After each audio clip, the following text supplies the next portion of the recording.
গাজীপুরের কাশিমপুর থানার লোহাকুর উত্তরপাড়ার যৌথ বাহিনী পরিচালিত বিশেষ অভিযানে বিপুল পরিমাণ মাদকদ্রব্য, নগদ অর্থ ও দেশীয় অস্ত্রসহ ৮ জনকে আটক করা হয়েছে। বুধবার ভোররাতে গোপন সংবাদের ভিত্তিতে এ অভিযান পরিচালনা করা হয়।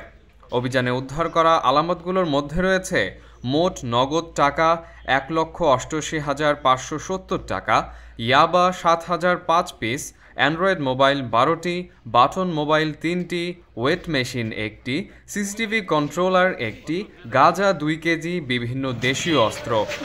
অভিযান পরিচালিত বাড়িটির মালিক আখি আক্তার তাকেও আটক করা হয়েছে।